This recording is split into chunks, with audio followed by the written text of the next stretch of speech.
सीता अष्टमी की पूजा करने से पहले हम माता जानकी पर यानी माता सीता पर विशेष जानकारी लेते हैं इस वीडियो के द्वारा। कौन है सीता माता के माता पिता? देवी सीता मिथिला के राजा जनक की ज्येष्ठ पुत्री, इसीलिए उन्हें जानकी भी कहा जाता है। वाल्मीकि रामायण के अनुसार एक बार मिथिला में पड़े भयंकर सूखे से राजा जनक बेहद परेशान हो गए थे।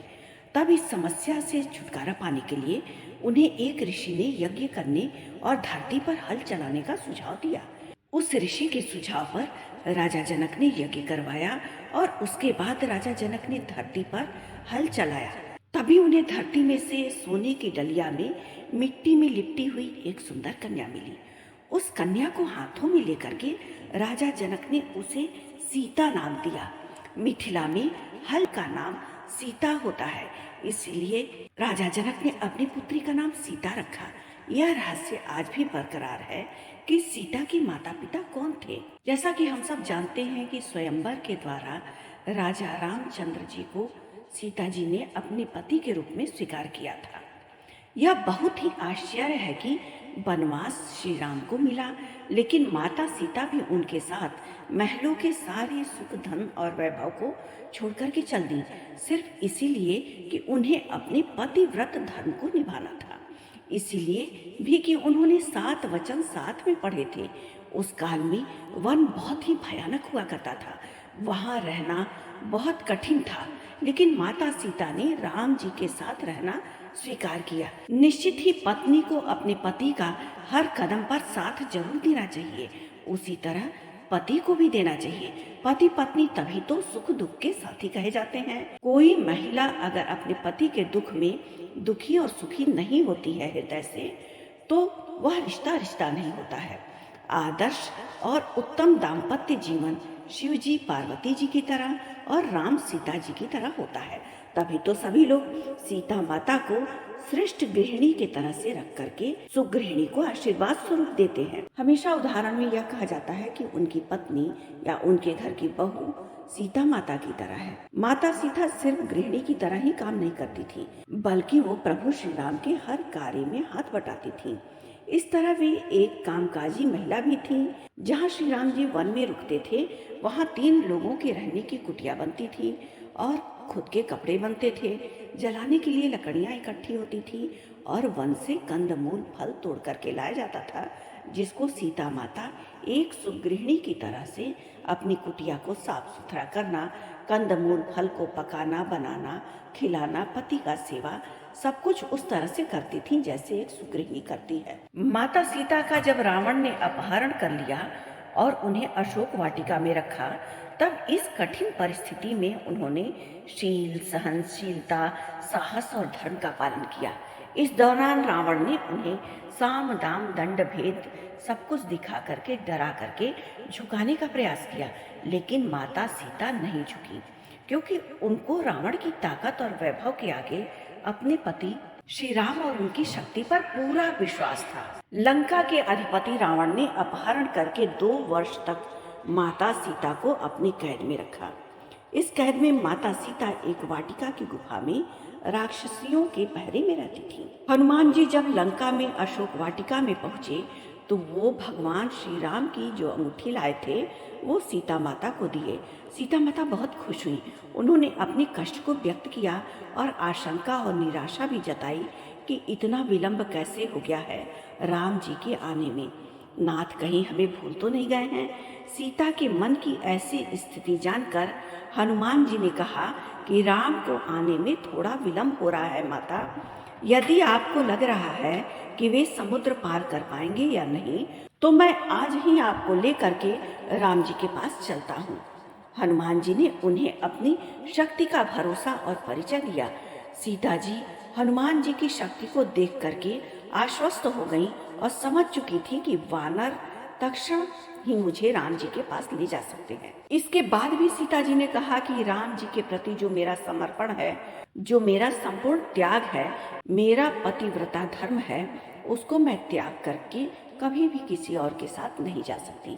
मुझे राम जी ही लेने आएंगे और मैं उन्हीं के साथ यहाँ से जाऊंगी। अब राम जी यहाँ आए और रावण का वध करें। जो लोग उनके विरोधी हैं उनको मारे और मुझे ले जाए। राम जी ही मुझे मान मर्यादा से लेकर के जा सकते हैं। यहाँ से तभी मैं जाऊंगी। माना जाता है कि रण क्षेत्र में वानर सेना और राम लक्ष्मण में भय और निराशा फैलाने के लिए रावण के पुत्र मेघनाथ ने अपनी शक्ति से मायावी सीता की रचना की, जो सीता की भांति नजर आ रही थी। मेघनाथ ने उस मायावी सीता को अपने रथ में सामने बैठा करके रण क्षेत्र में घुमाना प्रारंभ किया। वानरों ने उसे सीता समझ करके प्रहार नहीं किया। बाद में मेघनाथ ने मायावी सीता के बालों को पकड़ करके खींचा और सभी के सामने उनके 2 टुकड़े कर दिए। यह दृश्य देखकर वानर सेना में निराशा फैल गई। सभी सोचने लगे, जिस सीता जी के लिए हम युद्ध कर रहे हैं वे तो मारी गईं, अब युद्ध करने का क्या फायदा। राम ने सीता के मृत्यु का समाचार सुना तो वो अचेत हो गए। चारों तरफ फैला हुआ खून देख करके सभी लोग शोकाकुल हो गए। यह देखकर मेघनाथ निकुंभेला देवी के स्थान पर जाकर वहां हवन करने लगा। जब राम की चेतना लौटी तो लक्ष्मण और हनुमान ने उन्हें अनेक प्रकार से समझाया और विभीषण ने भी समझाया कि रावण कभी भी सीता को मारने की आज्ञा नहीं दे सकता। यह निश्चय है कि मेघनाथ की माया का प्रदर्शन ही था। आप निश्चिंत रहिए। बाद में कुछ दिनों तक युद्ध और चला और अंततः रावण मारा गया। अब सवाल ये भी उठता है रामायण के अनुसार कि सीता जी ने अग्नि परीक्षा दी थी या नहीं दी। यह सवाल बना हुआ है। राम जी ने सीता जी का त्याग नहीं किया था। जिस सीता के बिना वह एक पल भी नहीं रह सकते थे, जिसके लिए उन्होंने सबसे बड़ा युद्ध लड़ा था, उसे कैसे किसी के कहने पर वो छोड़ सकते थे। जब राम सीता को रावण के पास से छुड़वाकर अयोध्या लाए तो उनके राज्याभिषेक के कुछ समय बाद मंत्रियों और दुर्मुख नामक एक गुप्तचर के मुख से जब राम जी ने जाना कि प्रजाजन को सीता जी की पवित्रता के विषय में संदेह है, उस समय सीता जी गर्भवती थी। राम जी और सीता जी अन्य समाज में जो बातें बनाई जा रही थी उसको किसी तरह से सुन लिए। अग्नि परीक्षा की बातें भी सुन लिए। इस पर सीता जी को बहुत ग्लानि, अपमान और दुख हुआ। उन्होंने कहा, अगर मैं मन, वचन और कर्म से सदैव राम का ही स्मरण की हूँ तो जैसे जिस शरीर को रावण उठा करके ले गया था वह अवश्य था, तब अग्निदेव मेरी रक्षा करे। और फिर माता सीता जलती हुई अग्नि की चिता में प्रवेश की। अग्निदेव ने प्रत्यक्ष रूप धारण करके सीता को गोद में उठा लिया और राम के सम्मुख प्रस्तुत करते हुए कहा कि वह हर प्रकार से पवित्र है। अग्नि परीक्षा के बाद भी जन समुदाय में तरह तरह की बातें बनाई जाने लगी। राम के समक्ष फिर धर्म संकट उत्पन्न हो गया। सीता जी जब गर्भवती थी तब उन्होंने एक दिन राम जी से एक बार तपोवन घूमने की इच्छा प्रकट की, किंतु राम ने वंश को कलंक से बचाने के लिए लक्ष्मण से कहा कि वे सीता को तपोवन में छोड़ आए। हालांकि कुछ जगह उल्लेख है कि श्री राम का सम्मान उनकी प्रजा के बीच में बना रहे, इसका सीता जी ने ध्यान रखा और उन्होंने स्वयं ही अयोध्या का महल छोड़ दिया और वन में जाकर के वाल्मीकि आश्रम में रहने लगी। वे गर्भवती थी। इसी अवस्था में उन्होंने अपना घर छोड़ा था। वाल्मीकि आश्रम में सीता जी ने लव और कुश नामक 2 जुड़वा बच्चों को जन्म दिया। माता सीता अपने पुत्रों के साथ वाल्मीकि आश्रम में रहती थी। एक बार की बात है कि भगवान श्री राम ने अश्वमेध यज्ञ का आयोजन किया। उस यज्ञ में वाल्मीकि जी ने लव और कुश को रामायण सुनाने के लिए भेजा। राम ने दोनों कुमारों से यह चरित्र सुना। कहते हैं कि प्रतिदिन वे दोनों 20 सर्ग सुनाते थे। उत्तरकांड तक पहुंचने पर राम ने जाना कि वे दोनों राम के ही बालक हैं। तब राम ने सीता जी को कहलवाया कि यदि वे निष्पाप हैं तो यहाँ सभा में आकर अपनी पवित्रता को प्रकट करें। वाल्मीकि सीता को लेकर के सभा में गए। वहाँ सभा में वशिष्ठ ऋषि भी थे। वशिष्ठ जी ने कहा, जीवन में मैंने कभी झूठ नहीं बोला है। तुम्हारे ही ये 2 पुत्र हैं। यदि मैं झूठ बोल रहा हूँ तो आज तक के किए हुए मेरी तपस्या का कोई फल न मुझे मिले। मैंने दिव्य दृष्टि से सीता जी की पवित्रता देखी है और यह भी देखा है कि ये दोनों आपके ही संतान हैं। सीता हाथ जोड़ करके नीचे मुख करके बोली कि हे धरती माँ, यदि मैं पवित्र हूँ तो आप फट जाइए और मैं उसमें समा जाऊं। जब सीता जी ने यह कहा तो नागों पर रखा एक सिंहासन पृथ्वी फाड़ करके बाहर निकला और सिंहासन पर पृथ्वी की देवी बैठी थी। उन्होंने सीता जी को अपने गोद में बैठा लिया। सीता जी के बैठते ही वह सिंहासन धरती में धंसने लगा और सीता माँ धरती में समा गई। हालांकि पद्म पुराण में इसका वर्णन अलग मिलता है। पद्म पुराण की कथा के अनुसार सीता जी धरती में नहीं समाई थी, बल्कि उन्होंने श्री राम जी के साथ रहकर सिंहासन का सुख भोगा था और राम के साथ जल में समाधि ले ली थी। इस बात का निचोड़ यह है कि आज भी स्त्री सीता की तरह संयमी, त्यागशील और अपने पति के दुख सुख की साथी बन सकती है और दाम्पत्य जीवन के बीच में संतुलन और सफलता और सम्मान भी पा सकती है। अब इतनी बातें सुनकर के हम क्या सीता अष्टमी के दिन ये नहीं जानेंगे कि सीता जी और भगवान राम विष्णु और लक्ष्मी के अवतार थे। उन्होंने अवतरण लिया था धरती पर, तो उन्हें एक दूसरे का वियोग क्यों सहना पड़ा? भगवान श्री राम और माता सीता ने मनुष्य के रूप में अवतार लेकर के यह बताया है कि मनुष्य को कर्मों का फल अवश्य भोगना पड़ता है। सनातन धर्म ग्रंथों में बताया गया कि बुरे कर्मों का फल हमेशा बुरा ही होता है, चाहे वह इंसान हो या ईश्वर। इसका उदाहरण माता सीता का है, जिसका जिक्र रामायण में किया गया है। दरअसल रामायण कई भाषाओं में लिखी गई है। अलग अलग रामायण में कई तरह की दंत कथाएं भी मिलती हैं, जिनसे कई लोग परिचित नहीं हैं। इस कथा के अनुसार माता सीता को एक तोते का श्राप मिला था, जिसकी वजह से भगवान राम से उन्हें अलग रहना पड़ा था। माता सीता को वनवास के दौरान रावण अपहरण कर लेता है और उसका वध करने के बाद माता सीता के साथ भगवान श्री राम अयोध्या में वापसी करते हैं। फिर धोबी के कलंक लगाने की वजह से माता सीता को प्रभु श्री राम से अलग रहना पड़ता है। अब हम सबके मन में यह सवाल उठना तो वाजिब है कि भगवान तो भगवान है, फिर वह अपनी पत्नी से अलग क्यों रहे? इस सवाल का जवाब एक कथा के अनुसार इस तरह है कि माता सीता बाल्यावस्था में अपनी सहेलियों के साथ बगीचे में खेल रही थी। वहीं बगीचे में एक तोता और तोती का जोड़ा उन्हें दिखा, जो पेड़ पर बैठा था।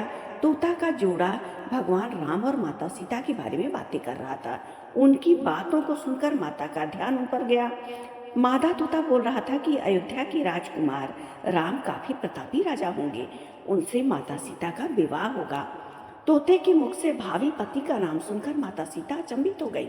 उन्हें अपने बारे में और जानने की इच्छा जागृत हुई, इसीलिए उन्होंने अपनी सखियों से कहकर दोनों पंछियों को पकड़ लिया। फिर उन दोनों को पुचकार करके पूछा अपने भविष्य के बारे में कई बातें।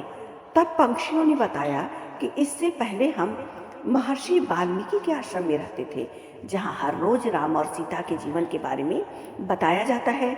इसीलिए उनको दोनों के बारे में हर चीज कंठस्थ है, यानी याद है। सीता जी ने पंछियों से कहा कि जिस जनक पुत्री सीता का तुम लोग बात कर रहे हो वह मैं ही हूँ। मुझे मेरे और राम के बारे में और भी बातें जाननी है। तब नरतोता ने कहा, हे सीता, आपका विवाह अयोध्या के राजा दशरथ के ज्येष्ठ पुत्र श्री राम के साथ होगा। आपकी जोड़ी तीनों लोकों में सबसे अद्भुत होगी। सीता जी सवाल पूछती रहीं और तोता और तोती उसका जवाब देते रहे। सीता जी ने फिर कहा कि जब तक मेरा विवाह नहीं हो जाता तुम दोनों मेरे साथ राजमहल में रहोगे, वहाँ तुम्हें सारी सुख सुविधाएं मिलेंगी। सीता जी की बातें सुनकर तोता का जोड़ा घबरा गया। वह नर तोता कहा, जनक पुत्री, हम गगन के पंछी हैं, इसलिए पिंजरे में बंद रहकर हम जीवित नहीं रह पाएंगे, हमको आजाद कर दीजिए। तोते ने इसके साथ बहुत याचना की। तब सीता जी ने नर तोते को छोड़ दिया, लेकिन मादा तोता को नहीं छोड़ा। कहा कि यह मेरे साथ रहेगी। मादा तोता गर्भवती थी। अपने पति से वियोग पाने के बाद जब वह जकड़ी गई पिंजरे में, तो कुछ समय के बाद उसके प्राण चले गए। जब मादा तोता ने अपनी पत्नी यानी तोती के मृत्यु की खबर सुनी तो उसने भी अपना प्राण छोड़ दिया। जब सीता जी को उस तोता और तोती के प्राण के वियोग की बातें पता चली तो वह बहुत दुखी हुई, लेकिन तब तक बहुत देर हो चुकी थी। यही तोता अगले जन्म में धोबी हुआ था, जिसने माता सीता के चरित्र पर उंगली उठाई, जिसके बाद भगवान श्री राम ने सीता जी को गर्भावस्था के दौरान त्याग दिया। तब माता सीता महर्षि वाल्मीकि के आश्रम में पहुंची। वहां उन्होंने लव और कुश को जन्म दिया। देवी सीता के वियोग की कथा अन्य पुराणों में भी मिलती है। उसका संबंध देवर्षि नारद से भी माना जाता है। कहा जाता है कि एक बार नारद जी को अभिमान हो गया कि कामदेव भी उनकी तपस्या और ब्रह्मचर्य को भंग नहीं कर सकते। उन्होंने यह बात अभिमान पूर्वक शिव जी को बताई और श्री हरि को भी बताई। तब श्री हरि ने एक योजना बनाई कि अगर नारद मुनि को अपने पूजा पाठ और तप का घमंड हो गया तो यह सही नहीं होगा, और उन्होंने माया एक रची। जैसे ही श्री हरि से प्रणाम करके नारद मुनि आगे बढ़े, उनको एक भवन दिखाई दिया जहाँ राजकुमारी विश्वमोहिनी को देखकर वह मोहित हो गए। यह सब एक माया था। राजकुमारी का रूप नारद जी का तप भंग कर चुका था और वह राजकुमारी को पाने के लिए फिर से भगवान विष्णु के शरण में पहुंचे और कहा, प्रभु श्री हरि, आप मुझे कोई सुंदर रूप दे दीजिए। भगवान ने नारद जी से कहा, ठीक है, ऐसा ही होगा। और नारद जी भूल गए थे उस समय कि उनका एक और रूप है जो वानर का रूप था। भगवान श्री हरि ने आशीर्वाद स्वरूप उनका वही दूसरा रूप नारद जी को दे दिया था। जब नारद जी राजकुमारी के स्वयंवर में पहुंचे, तब पूरी सभा बंदर वाले मुख को देख करके हंसने लगी। राजकुमारी ने भी मुख को देखकर वरमाला नहीं पहनाया नारद जी को। तब नारद जी ने सोचा, आखिर सभी मुझे देख करके हंस क्यों रहे हैं? राजकुमारी ने मुझे माला क्यों नहीं पहनाया, जबकि मेरा तो मुख श्री हरि विष्णु के आशीर्वाद स्वरूप मिला है। तभी भगवान विष्णु सभा में पधारे और राजकुमारी ने उनको माला पहना दिया। तब उन्होंने पानी में अपना मुख देखा। जब नारद जी ने तो उन्हें अपना वानर वाला मुख दिखा। वो क्रोधित हो गए और क्रोध में उन्होंने भगवान विष्णु को श्राप दिया कि जिस तरह से मैं स्त्री के लिए तड़पा हूँ, आपको भी पृथ्वी पर स्त्री वियोग का सामना करना पड़ेगा। जब माया का प्रभाव खत्म हुआ तो नारद जी को अपनी गलती का एहसास हुआ, लेकिन क्षमा मांगने के बाद भी देर हो चुका था और भगवान विष्णु श्री राम और माता सीता के रूप में वियोग का सामना किए थे। श्री राम जी की पत्नी माता सीता पवित्रता और पत्नी भक्ति की प्रतिमूर्ति हैं। सीता अष्टमी के दिन माता सीता का पूजा पाठ करने से सुख सौभाग्य बढ़ता है। सीता अष्टमी पर पूजा पाठ विधि पूर्वक करना चाहिए और इस दिन राम जी का भी पूजा करना चाहिए। सीता अष्टमी के दिन स्नान आदि करके मंदिर की साफ सफाई करके माता सीता का जलाभिषेक करना चाहिए। माता का पंचामृत सहित गंगा जल से अभिषेक करना चाहिए। अब माता को लाल चंदन, सिंदूर, पीले पुष्प अर्पित करना चाहिए। मंदिर में घी का दीपक प्रज्वलित करना चाहिए और व्रत रख करके माता का पूजा करना चाहिए और श्री राम मंत्र का भी जप करना चाहिए और माता से अपनी गलतियों के लिए क्षमा मांगनी चाहिए। सीता अष्टमी हर महिलाओं को करना चाहिए। इससे महिलाओं में सुख, सौभाग्य और समृद्धि की वृद्धि होती है और माता सीता के संघर्ष भरे स्वरूप को हम अपने गृहस्थ जीवन में अगर उतारते हैं तो बेहद संतुलित जीवन हम जिएंगे। सुख हो या दुख, अपने पति का साथ देने वाली स्त्री हमेशा ही सौभाग्यशालिनी होती है। तो आज सीता अष्टमी के दिन हमने माता सीता के बारे में कुछ जानकारी ली और ये जाना कि सीता अष्टमी की पूजा किस तरह से करना चाहिए। आज के लिए बस इतना ही।